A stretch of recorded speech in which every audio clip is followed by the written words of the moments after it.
జగతౌ పితరౌ వందే పార్వతీ పరమేశ్వరో. హరి ఓం. ఓం నమో భగవతే శంకరాయ. ముందుగా సత్సంగానికి ఇచ్చేసినటువంటి ఆత్మబంధువులందరికీ హరి ఓం. ఇవాళ మొదటి శ్లోకం ఒకసారి అనుకుందాము. విశ్వం దర్పణ దృశ్యమాన నగరీ తుల్యం నిజాంతర్గతాం పశ్యన్నాత్మని మాయయా బహిర్వోద్భూతం యదా నిద్రయా యస్సాక్షాత్ కురుతే ప్రబోధ సమయే స్వాత్మానమేవాద్వయం తస్మై శ్రీ గురుమూర్తయే నమ. ఇదం శ్రీ దక్షిణామూర్తయే. ఇది మొదటి శ్లోకము. ఇందులో మొదటి లైన్ చివరిలో చూడండి, తస్మై శ్రీ గురమూర్తయే నమ ఇదం శ్రీ దక్షిణామూర్తయే అన్నారు. మనము ఎప్పుడు భాగవత రామాయణ ఇవన్నీ చెప్పుకుంటూ ఉంటాం కదా, భగవద్గీత కానివ్వండి, పురాణాలు కానివ్వండి చెప్పుకుంటూ ఉంటాం. కానీ అవి చెప్పుకున్నప్పుడు మన అర్థం కావడం కోసం అనేక ఉపమానాలు చెప్పుకుంటూ ఉంటాము. వాటిలో కథాపరంగా కూడా చాలా అర్థాలు పరమార్థాలు చెప్పుకుంటూ ఉంటాం. కానీ ఈ దక్షిణామూర్తి స్తోత్రానికి వచ్చేటప్పటికి చాలా ఉన్న విషయాన్ని తత్వ విషయాన్ని చాలా సూటిగా వేలు పెట్టి చూపించినట్టుగా ఇక్కడ ఆ రహస్యాన్ని, ఆ సారాంశాన్ని, వేదమునందలి ఉన్నటువంటి ఆ భగవత్ స్వరూపాన్ని, జగత్తు యొక్క స్వరూపాన్ని చాలా ముక్కుసూటిగా చెప్పేస్తున్నారు. నిజానికి దక్షిణామూర్తి స్తోత్రం వినడానికి కానీ అనడానికి కానీ ఆ ఈశ్వర అనుగ్రహం ఉంటే కానీ వినలేము అనలేము. రెండో విషయం, వినడం అనడం రెండు, అది ఒక ఎత్తు అయితే అర్థం చేసుకోవడం మరొక ఎత్తట. ఎందుకంటే ఉన్న విషయాన్ని సూటిగా చెప్పినప్పుడు జీర్ణించుకోలేము, అబ్బబాబోయ్ అనిపిస్తూ ఉంటుంది. ఎందుకంటే దీనికి చాలా విశాలమైన హృదయం కావాలి, చాలా సంవత్సరాల పాటు సాధన చేసి కలిగి ఉండాలి. మరి అటువంటి సాధనా పరులకే ఈ యొక్క భగవత్ ప్రసాదం అనేది అందుతుంది నాన్న. కాబట్టి ఈ దక్షిణామూర్తి స్తోత్రం ఏదైతే ఉందో నిగూఢమైనటువంటి రహస్యాన్ని చాలా సూటిగా బహిర్గతం చేసేస్తున్నారు. దీనికి మనం సంసిద్ధులమై ఉండాలి, దీనిని ఒప్పుకోవడానికి రెడీగా ఉండాలి. అందుకని ఇక్కడ మొదటి శ్లోకంలోని చివరిలో ఏమంటున్నారు, తస్మై శ్రీ గురమూర్తయే నమ ఇదం శ్రీ దక్షిణామూర్తయే అన్నారు కదా.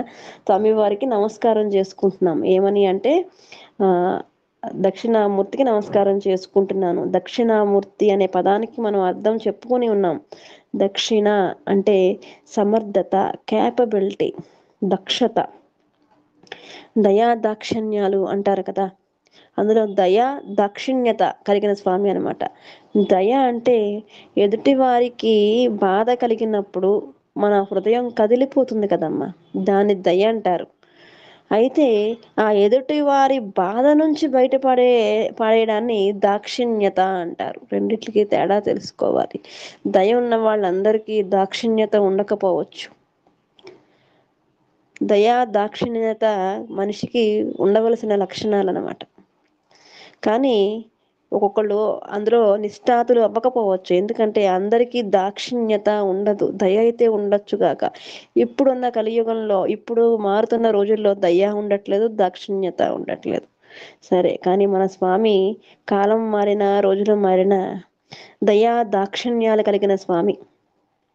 ఏంటా దయా దాక్షిణ్యాలు అంటే సమర్థత, దక్షత రెండూ కలిగిన స్వామి అన్నమాట. అందుకనే ఈయన ఏమన్నారంటే దక్షిణామూర్తి అన్నారు. అయితే ఎటువంటి దక్షిణామూర్తి అయ్యా అంటే శ్రీ దక్షిణామూర్తి అంటే గొప్ప శోభ కలిగినటువంటి సమర్థత. ఎటువంటి సమర్థత అంటే మనం భగవత్పరంగా చూసినప్పుడు సృష్టి, స్థితి, లయ అనే ఈ లక్షణాలు ఏవైతే ఉంటాయో, భగవంతుడు చేసే పనులు, సమర్థవంతంగా చేసే పనులు ఏవైతే ఉంటాయో వాటి యందు గొప్ప సమర్థత కలిగినటువంటి స్వామి గురువుగా వచ్చి నిలబడినటువంటి స్వామి కాబట్టి ఆ దక్షిణామూర్తికి నమస్కరిస్తున్నాను అని ప్రధానమైన అర్థమైతే రెండోది ఏంటంటే బ్రహ్మ వేదస్సహ మూర్తించ అమూర్తించ. దక్షిణామూర్తి అనే పదంలో దక్షిణ ప్లస్ అమూర్తి విడదీయాలి. విడదీస్తే సమర్థత కలిగినటువంటి అమూర్తి నిర్గుణతత్వం ఏదైతే ఉందో మన కోసం మన యొక్క సాధనా దశగా తీసుకువెళ్ళడం కోసం ఆయన గురుమూర్తయే ఒక గురువుగా ఒక రూపాన్ని దాల్చి, ఏ రూపము లేనటువంటి నిర్గుణ రూపుడైనటువంటి ఆ పరమేశ్వరుడు సగుణ రూపధారుడై ఒక రూపాన్ని ధరించి ఒక గురుమూర్తిగా మన ముందు కూర్చున్నాడట. అది దక్షిణ అన్న పదానికి మనం గతంలో చెప్పుకున్నాము. ఈ అర్థం ఇక్కడితో సరిపోతుంది.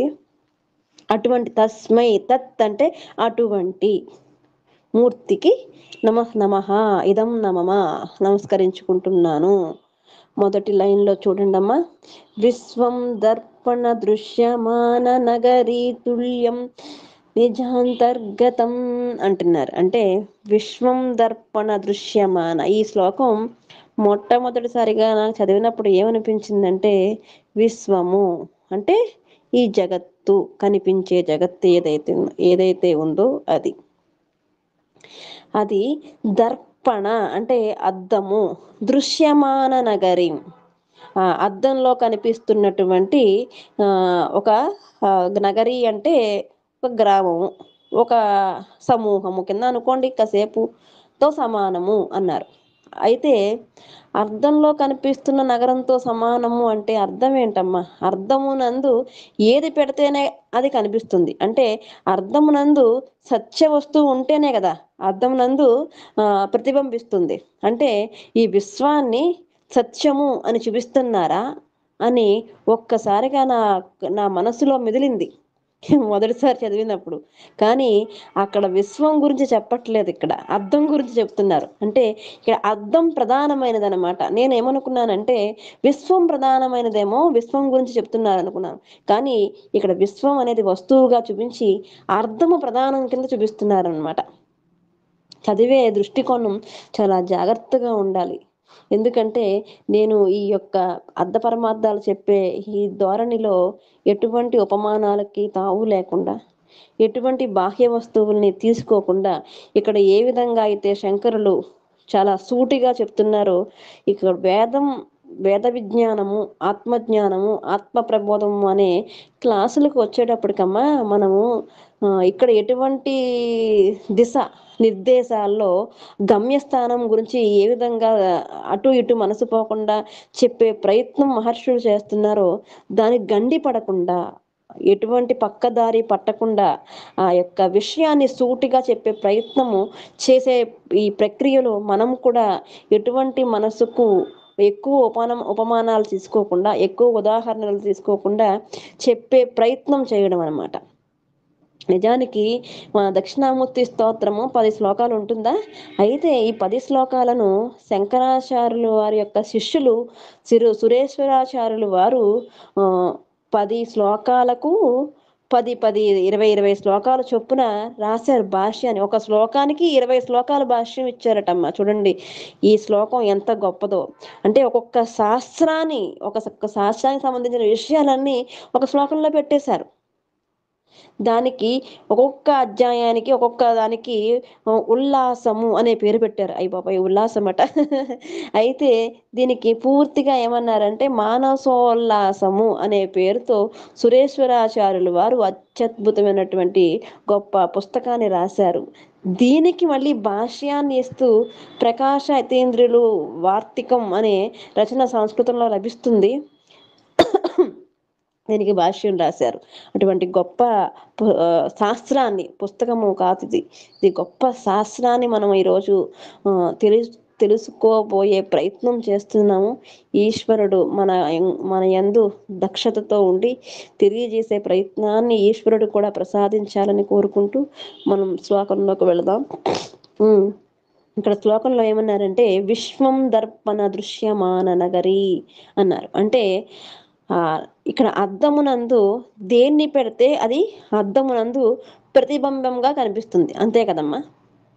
అయితే అద్దం ముందు మనము ఒక చెట్టుని పెట్టామనుకోండి, ఆ చెట్టు ప్రతిబింబం అద్దంలో కనిపిస్తున్నప్పుడు అద్దము చెట్టు అయిపోయిందా? కాదు.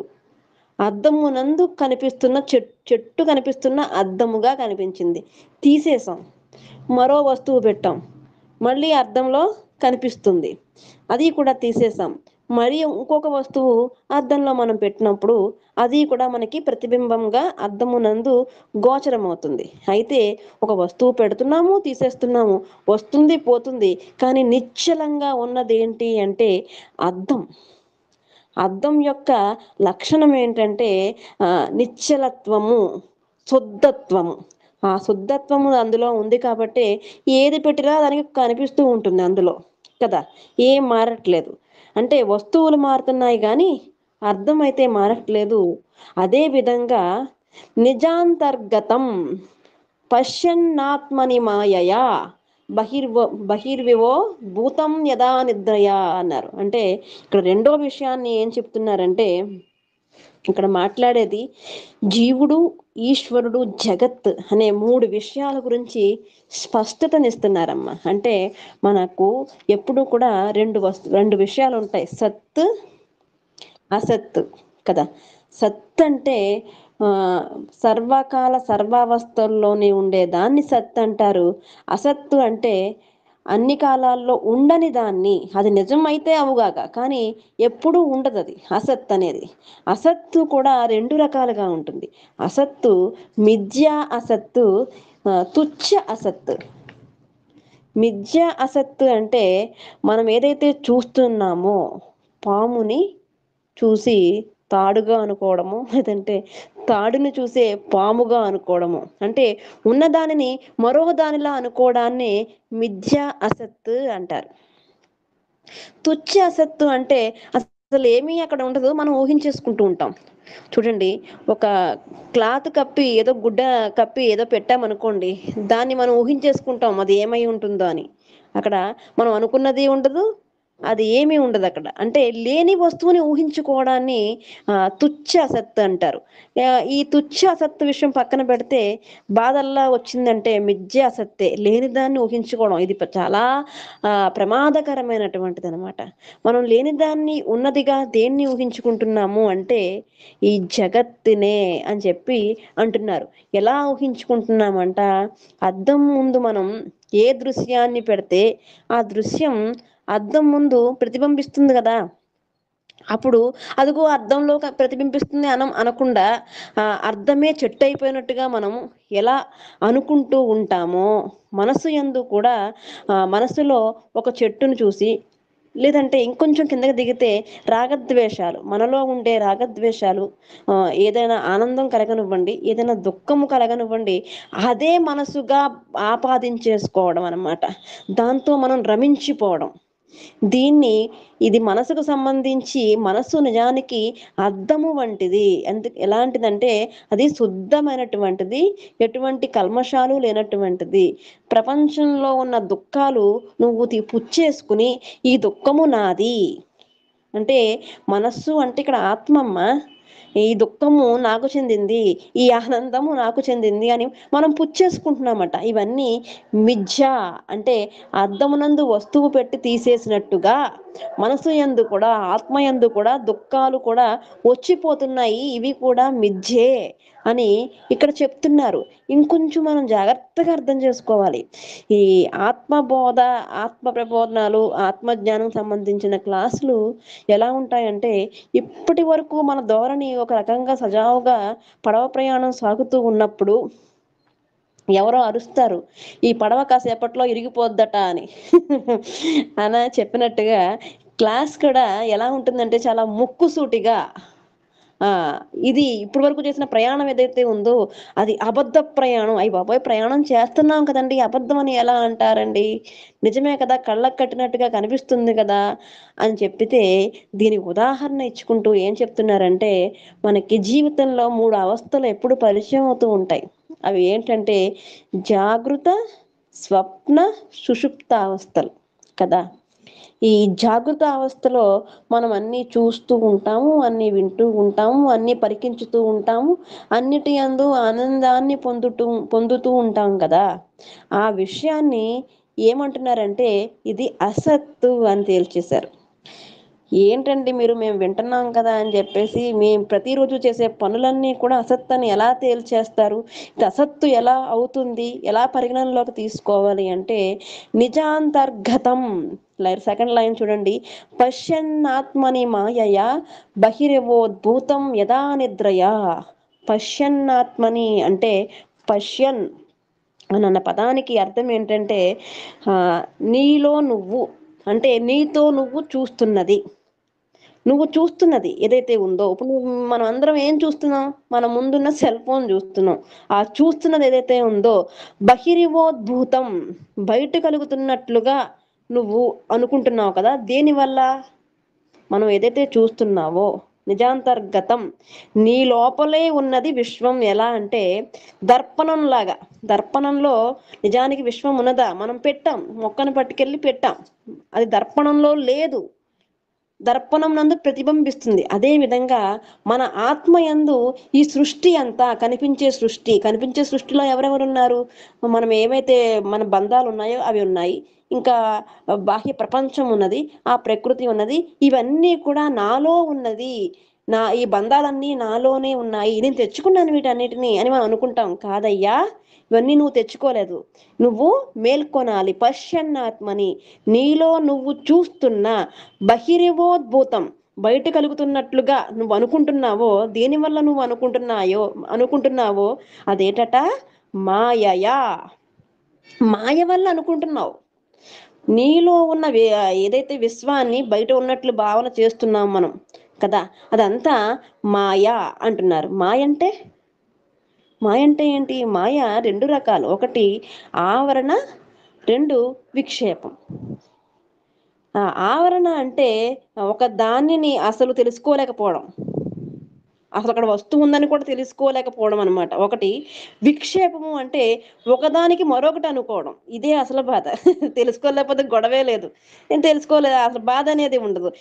అసలు బాధ అంతా కూడా ఈ విక్షేపం వల్ల వస్తుంది. అంటే చూస్తున్నది, వింటున్నది అది వేరేదిగా మనం ఆపాదించేసుకోవడం అనమాట. ఆత్మ బ్రహ్మము అసలు అసలు తెలియకపోవడము గొడవలేదు. కానీ ఉన్నదాన్ని మరొకలాగా, అంటే ఇప్పుడు మనకి మనస్సు ఉన్నది, ఆత్మ ఉన్నది.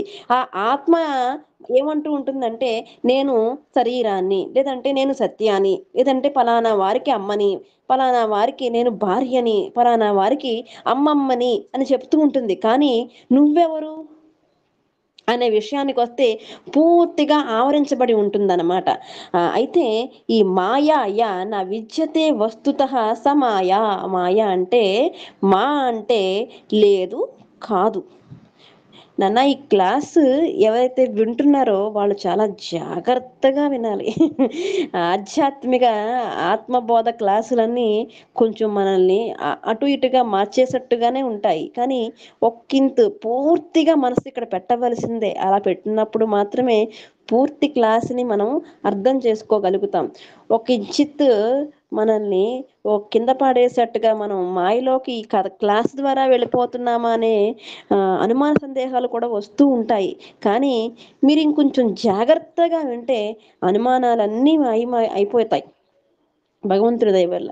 చివరిలో సందేహాలు నివృత్తి చేసుకుందాం తప్పకుండా. కానీ కొంచెం జాగ్రత్తగా, ఇంకొంచెం మనసు పెట్టి వినవలసిన ఆవశ్యకత చాలా ఉన్నది. ఎందుకంటే మనం రామాయణం విన్నట్టుగానో భాగవతం విన్నట్టుగానే రసవత్తరంగా ఉండదు. ఆత్మబోధ ఎప్పుడు కూడా డ్రై సబ్జెక్ట్.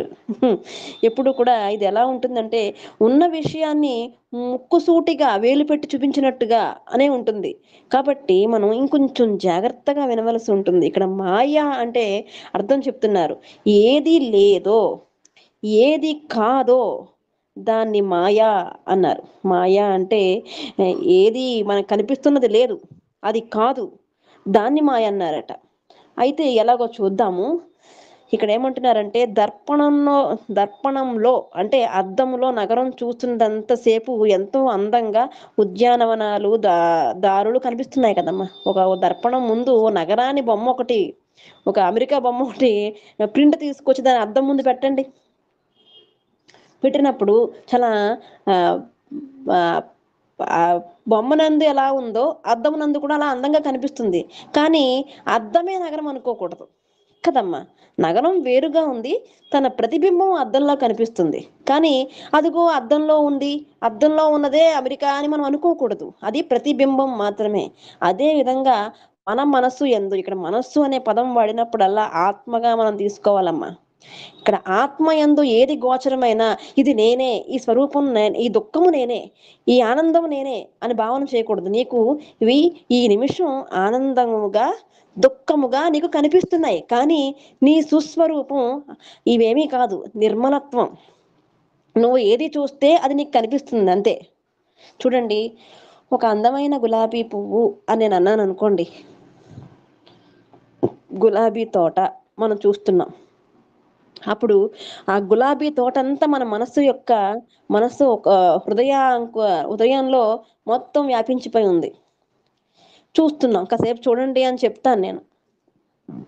ఆ గులాబీ తోటని మీరు చాలా ప్రశాంతంగా చూస్తున్నారు. నేను అంటాను, ఏమండి గులాబీ తోటకి మంటలు అంటుకున్నాయి అంటాను. ఇప్పుడు గులాబీకి సంబంధించిన సౌకుమార్యం కానీ, ఆ మంటకి సంబంధించిన వేడి కానీ నీ మనసుకున్నాయా? లేవు. ఉన్నాయా? ఉండవు. ఎందుకంటే మనం వాటిని మన మనసునందు ఆపాదించుకున్నాం అంతే. అవి మనకు సంబంధం లేదు.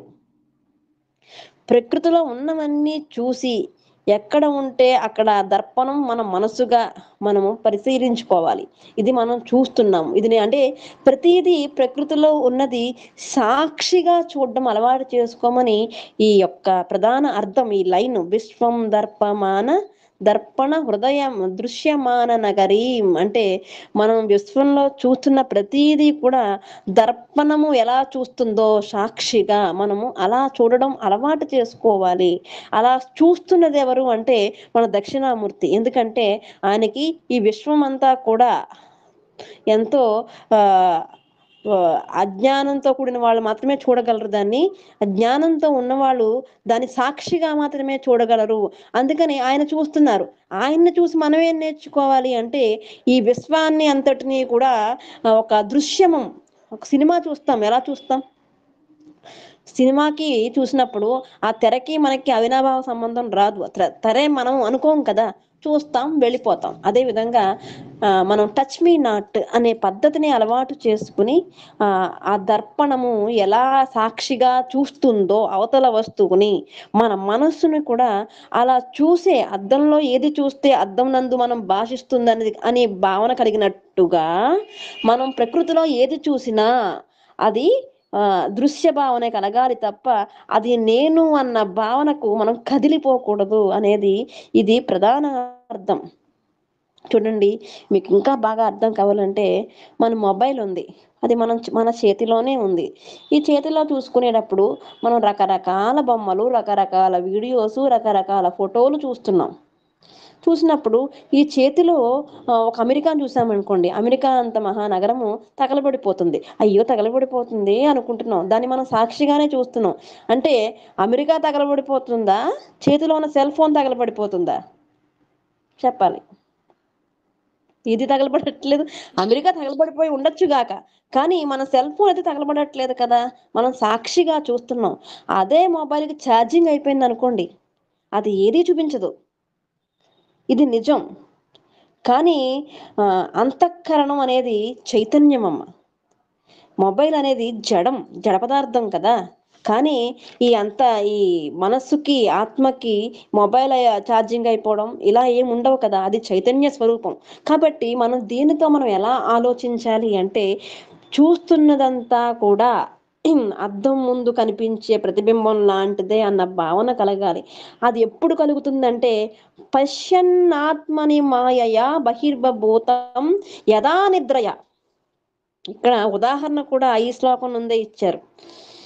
బహి ఇవ ఉద్భూతం విడదీయాలి. బహి ఇవ ఉద్భూతం మొదటి సెకండ్ లైన్ లో బయట ఉత్పత్తి అవుతున్నట్లుగా కనిపిస్తున్నాయి అన్నారు కదా. ఎలా అంటే యథా నిద్రయ అట. సెకండ్ లైన్ చివరిలో చూడండి, ఏ విధంగా నీ మనస్సు నుంచి కలలు అన్నీ ఎలా పోతున్నాయో నిద్ర లేవగానే. అంటే ఒక వ్యక్తి అట నిద్రపోతున్నాడటమ్మా. నిద్రపోతుంటే ఏం జరిగిందంటే, రోజు భార్యని కొట్టే అలవాటు ఉంది అతనికి. భార్యను కొట్టే అలవాటు ఉంటే ఎలాగంటే ఒక మారక ద్రవ్యాన్ని తాగడం చేత ఈ వ్యసనం చేయడం వల్ల రోజు బయట తాగొచ్చి ఉదయం తాగి బయట వచ్చి సాయంత్రం అయ్యేటప్పటికి ఇంటికి వచ్చి భార్యను చితక్కొట్టి ఒక రకమైనటువంటి మనో ఆనందానికి గురయ్యి నిద్రపోతూ ఉంటాడు. మనవాడి పద్ధతి అన్నమాట ఇది. ఇలా రోజు జరుగుతుంది. రోజు ఒక పని మీద బయటికి వెళ్ళడం, సాయంత్రం అయ్యేటప్పటికి ఆ డబ్బులు తెచ్చుకుని చక్కగా తాగి భార్యని చితకబాది చక్కగా హాయిగా పడుకొని ఉండేవాడు. ఒకరోజు ఏమైందంటే, భార్యే తాగి ఇతగాడిని కొట్టినట్టుగా పాపం అనిపించింది ఇతనికి. కలగన్నాడు అనమాట. ఆ కలలో ఇతని భావన ఏంటంటే, అయ్యో కొట్టేస్తుంటే ఏడుస్తున్నాడు. దీనికి ఇంత ధైర్యం ఎలా వచ్చింది? రోజు నేనే కదా కొట్టేవాడిని, ఇంత ధైర్యం ఎలా వచ్చింది? నన్ను కొట్టేస్తుంది, ఎవరన్నా కాపాడితే బాగుండు, కుయ్యో అమర్రో అని. చూడండి, పిల్లిని లోపల పెట్టి కొడితే పులైనట్టుగా ఆవిడ రోజు తన్నులు తింటున్న ఆవిడ ఇంకా భరించలేక ఇతగాడిని కొడుతుంటే ఎవరన్నా వచ్చి కాపాడండి రో అని చెప్పి అరుస్తున్నాడు. అరిచేటప్పటికి అరవడం బయటకు వచ్చేసింది పిలుపు. నిజంగా భార్య వచ్చి లేపి, స్వామి ఏమైంది అని అడిగింది. ఓరి దేవుడా, ఇదంతా కళ, నిజం అనుకున్నాను అంటే. ఇప్పుడు ఏమైపోయింది, కళలో ఉన్న భార్య పోయింది, భార్య చేతిలో ఉన్న కర్ర పోయింది, భార్య తాగిన విషము పోయింది. ఇవన్నీ చూస్తున్నది ఎవరు? ఇప్పుడు కళలో అతను ఇదంతా అనుభవించాడు కదా. కళలో అనుభవించినప్పుడు అతను కళగా ఇది కళ అని అనుభవించాడా, ఇది నేను అని అనుభవించాడా? కళలో ఏమైంది? కళలో తన భార్య కొట్టింది, తను నిజంగా ఏడ్చాడు, కళ్ళంబట నీళ్లు కూడా బాహ్యంగా కారిపోయినాయి, అరిచేశాడు. అరిచేస్తే నిజంగా భార్య వచ్చి నిద్రలేపింది, లెగండో 8 అయిపోయింది లెగండి అని. లెగిస్తే అయ్యి బాబోయ్, గంట కలగన్నట్టే ఇంత జరిగింది, ఇదంతా కళ అనుకున్నాడు. కానీ కళలో తను సాక్షిగా కళను చూశాడా? అంటే కళలో 2 మనసులు ఉండవు, ఒకటే మనసు కళ అయిపోతుంది అనమాట. అంటే బాహ్య విషయంలో నిజంగా జరిగే విషయమే తన కళగా వచ్చింది. కళ వచ్చినప్పుడు తన భార్య ఉన్నది, అది ఎక్కడి నుంచి వచ్చింది? మనసు నుండి ఉత్పన్నమైంది. తన భార్య తాగింది, అది ఎక్కడి నుంచి ఉత్పన్నమైంది? మనసు నుంచి ఉత్పన్నమైంది. అది కాకుండా భార్య చేతిలో కర్ర ఉన్నది, అది కూడా మనసులో ఉత్పన్నమైంది. ఆ భార్య వీడిని చితక తన్నింది, అది కూడా మనసులోంచి ఉత్పన్నమైంది. ఎప్పుడైతే యథా నిద్రయ, నిద్ర నుంచి మేలుకోగానే కర్ర పోయింది, భార్య పోయింది, ఆ తాగిన విషము పోయింది, వీడి మీద ఒంటి మీద పడ్డ చితక తన్నుడు దెబ్బలన్నీ కూడా పోయాయి. ఎక్కడికి పోయాయి? మనస్సునందు విలీనమైపోయాయి. అప్పుడు అమ్మ బాబోయ్, కళ నిజమైతే నా పని అయిపోయేది అనుకున్నాడు. అదే విధంగా మనిషి కూడా జాగ్రత్త అవస్థలో కలగంటున్నాడు. జాగ్రత్తలో కలగండం ఏంటండి అంటే, మనం చూసే ప్రకృతిలో కనిపించే ప్రతీది కూడా జాగృతి కళ అనమాట. కళలో ఏదైతే కళ కళ్ళైపోయిందో, ఎప్పుడు కళ అయిపోయింది? కళ కళ్ళగా ఎప్పుడైపోయింది అంటే మేల్కున్నప్పుడు కదమ్మా. అదే విధంగా జాగృతావస్థ కళ్ళ ఎప్పుడైపోద్ది అంటే మనము అజ్ఞానం నుంచి మేల్కున్నప్పుడు. అర్థమైందా? మనము బాహ్యంగా జాగృతిగా ఉన్నప్పుడు, జాగృతావస్థ అంటే మెలకుగా ఉన్నప్పుడు మనకి జ్ఞానము తోడైతే కళ పోయినట్టుగా, అమ్మో ఇదంతా కళ అనిపించినట్టుగా, జాగ్రత్త అవస్థలో కూడా ఇదంతా అసత్యము అనే విషయం తెలుస్తుంది. జాగ్రత్త అవస్థలో మనం పడుకుని ఉంటే మనం రోజు జరుగుతున్నట్టుగానే ఇది నేను, ఈ రాగము నేను, ఈ ద్వేషము నేను, ఇవాళ ఇతను పోయాడు కాబట్టి, ఇతను నా వాడు కాబట్టి, ఇతని వల్ల నాకు బాధ కలిగింది అనే విషయం, ప్రతిదాన్ని మనం ఆపాదించుకోవడం ఏదైతే ఉందో ఇది మనకి అవుతూ ఉంటుంది. ఎప్పుడైతే మొదటి ఉదాహరణ ఏంటి? దర్పణంలో చూసినటువంటి నగరముగా మనకి ఈ జాగృత అవస్థ ఉందట. ఆ జాగృత అవస్థని మనం మేలుకోవాలి అంటే జ్ఞానము అనే దాని నుంచి, జ్ఞాన నిద్ర నుంచి, నిద్రలోంచి ఎలా మనిషి జాగృతం అవుతాడో అజ్ఞానము నుంచి మనం జాగృతం అవ్వాలి. అందుకని వీటికి ఉపమానాలు ఎక్కువ చెప్పుకుంటే మనసు ఉపమానం దగ్గరే ఉండిపోతుంది. కాబట్టి మహర్షులంతటి వారు కూడా ఈ దక్షిణామూర్తి స్తోత్రానికి కానివ్వండి, ఆత్మబోధకు కానివ్వండి ఎక్కువ ఉపమానాలు చెప్పరు. ఎందుకంటే మనస్సు అక్కడ కట్టడి చేయాలి, ఉన్న విషయాన్ని సూటిగా చెప్పాలి. ఇప్పుడు జరిగిందంతా కళ అన్న విషయం మనకి ఎప్పుడు తెలిసింది? మేలుకున్నప్పుడు. అదే విధంగా జరుగుతుందంతా కూడా అసత్యము అని ఎప్పుడు తెలుస్తుందంటే మనలో జ్ఞానం ఉత్పన్నమైనప్పుడు. ఇదంతా మాయా అన్న విషయం మనకి అప్పుడు తెలుస్తుంది.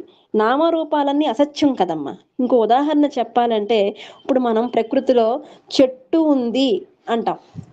చెట్టు ఉంది అన్నప్పుడు చెట్టు అంటే ఏంటి మన దృష్టిలో? చెట్టు అంటే ఆకులు, చెట్టు అంటే కాయ, చెట్టు అంటే పువ్వు, చెట్టు అంటే వేరు, చెట్టు అంటే కాండము, చెట్టు అంటే పచ్చతనము, అంతే కదమ్మా. ఇప్పుడు చెట్టులో ఉన్న భాగాలు ఏవైతే ఉన్నాయో ఇప్పుడు మనం చెప్పుకున్నామే, ఆ భాగాలన్నీ విడతీయండి. హరి ఓం. ఆ చెట్టులో ఉన్న భాగాలన్నీ విడదీసినప్పుడు మనకి చెట్టు ఎక్కడుంది? చెట్టులో ఒక భాగాలు చూడండి, వేర్లు ఒక పక్కన, కాండం ఒక పక్కన, ఆ యొక్క పువ్వులు ఒక పక్కన, ఆకులు ఒక పక్కన, ఆ కాయలు ఒక పక్కన పెట్టినప్పుడు చెట్టు ఎక్కడుంది? చెట్టు లేదు. చెట్టుగా మనం ఆపాదించాం. కొన్ని సముదాయాలు కలిస్తే అది చెట్టు అయ్యింది. ఇప్పుడు పువ్వు ఉంది, పువ్వు ఎలా అయిందమ్మా? కొన్ని రేకుల సముదాయం పువ్వు అయింది. ఆ రేకులన్నీ విడదీసేస్తే పువ్వు ఎక్కడుంది? ఇవన్నీ మనం ఆపాదించినవే. అంతెందుకు, మన శరీరం ఉంది, మనం మనిషి. మనిషి అని ఎందుకన్నారు? కొన్ని అవయవాల సమూహం మనిషి. ఈ అవయవాలన్నీ విడదీసి విడివిడిగా మనం టేబుల్ మీద పెట్టామనుకోండి, ఇవి 2 కాళ్ళు, ఇవి 2 చేతులు, ఇవి 2 కిడ్నీలు, ఇది హృదయము, ఇది కాలేయము, ఇది 2 కళ్ళు, ఇవి 2 చెవులు, ఇది ముక్కు, నోరు అని మనిషి యొక్క అవయవాలు మనసు చేతండోయ్ ఎవరన్నా ఎలాంటి పనులు చేశారు కనుక ఈ పాఠం విని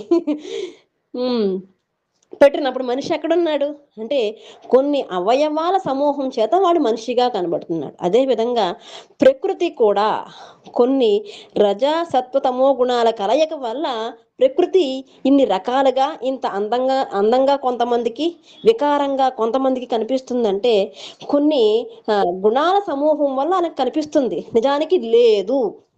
కళ ఎలా అయితే లేదో జగత్తు ఉన్నప్పటికీ కూడా జాగృత అవస్థలో ఇది కూడా నిద్రే.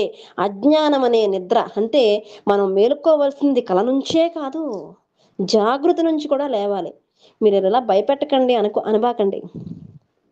సత్యం ఎప్పుడు భయంకరంగానే ఉంటుంది, అలవాటైతే అద్భుతంగానూ ఉంటుందమ్మా. అప్పుడు మనం సాక్షిగా పరమాత్మ ఎలా కూర్చున్నాడు మనకి? చిన్ముద్ర ఆనంద స్వరూపం, స్వాత్మారామం ముదిత వదనం. స్వామి ఎలా ఉన్నారు? స్వాత్మారామంగా ఉన్నాడు. ఎందుకు అనంటే ఆయన సాక్షిగా ఇవన్నీ చూస్తున్నాడు. పరమాత్మ ఎక్కడో లేడు, నీ మనసు యందే ఉన్నాడు అని చెప్తున్నారు కదా.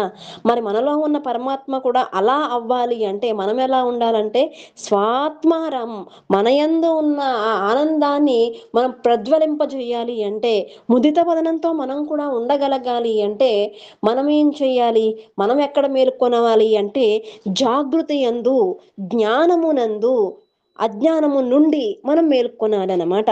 ఈ శ్లోకం యొక్క పరమార్థం అది. తర్వాత లైన్, 3వ లైన్ చూడండి. సాక్షాత్ కురుతే ప్రబోధ సమయే. సాక్షాత్ ప్రబోధ సమయము అంటే ప్రబోధము, ఇందాక నేను చెప్పానే, ప్రబోధము అంటే మేల్కోవడము. ప్రబోధ సమయము అంటే జ్ఞాన సమయం. మనం మేల్కొనాలి. అజ్ఞానం నుంచి అంటే నిద్ర నుంచి మేల్కొనేటప్పుడు ఎవరో ఒకళ్ళు వచ్చి లేపుతారు. కానీ ఈ జాగృతిలో మేల్కొనాలంటే ఎవరో వచ్చి లేపరమ్మా, మనమే లేవాలి. మనం లేవాలి, ప్రయత్నపూర్వకంగా లేవాలి. ఆ ప్రయత్నపూర్వకం ఏంటంటే జ్ఞాన మార్గం, ఏకైక మార్గం. జ్ఞాన ఏవ మార్గ, జ్ఞాన మార్గమే మనకున్న మార్గము. ఒక్క జ్ఞానము ద్వారా మేల్కోవాలి. తప్ప ఎవ్వరు వచ్చి మనల్ని చేయి పట్టుకుని తీసుకువెళ్ళే ప్రసక్తి లేదు. కాబట్టి ప్రయత్నపూర్వకంగా మనము ప్రబోధ సమయే, ఏంటి ప్రబోధ సమయే అంటే స్వాత్మానమే వద్వయం, ద్వయము అంటే రెండుగా ఉన్నది. రెండుగా ఉన్నది ఎప్పుడు భయాన్ని తీసుకొస్తుందమ్మా. ద్వైత భావన ఏవ భయం. ఆ ద్వైత సమస్యలు ఏదైతే ఉన్నాయో అవి మనకి ప్రపంచంలో కనిపిస్తూ ఉంటాయి. ఎక్కడ ద్వైతం ఉంటే అక్కడ భయాన్ని తెచ్చిపెడుతుంది. కాబట్టి ఆ ద్వయం నుండి మనం మేల్కొని ఆ ప్రబోధ సమయము, ఆ జ్ఞాన సమయము నందు ప్రబోధము అంటే గొప్పటైనటువంటి బోధ ఏంటంటే జ్ఞానమే, జ్ఞాన బోధే. ఆ జ్ఞాన బోధ ద్వారా సాక్షాత్ కురుతే జ్ఞాన, సాక్షాత్ అంటే గురువు ముందు మఠం వేసుకుని ఆ ప్రబోధాన్ని వినడము చేత, జ్ఞాన మార్గము చేత మనము అటువంటి స్థితికి వెళ్ళగలం. అటువంటి స్థితిలో ఉన్నది ఎవరు అంటే చివరిలో ఏమంటున్నారు, తస్మై శ్రీ గురమూర్తయే నమ ఇదం శ్రీ దక్షిణామూర్తయే నమః. అటువంటి స్థితిలో ఉన్న వాళ్ళందరూ కూడా ఆ స్థితికి వెళ్ళగలరు, ఆ మూర్తి అది చూపిస్తుంది అని చెప్పడం ఈ యొక్క శ్లోకం అర్ధ పరమార్థం అన్నమాట. ఇంకా మనసుకు సంబంధించి ఇంకా 9 శ్లోకాలు ఉన్నాయి. ఈ శ్లోకంలో మనకి అందుకోకపోతే వచ్చే శ్లోకంలో ఇంకొంచెం వివరంగా చెప్పుకునే ప్రయత్నం చేద్దాము. ఒకసారి అనుకుందాం. ఎవరైనా అంటారు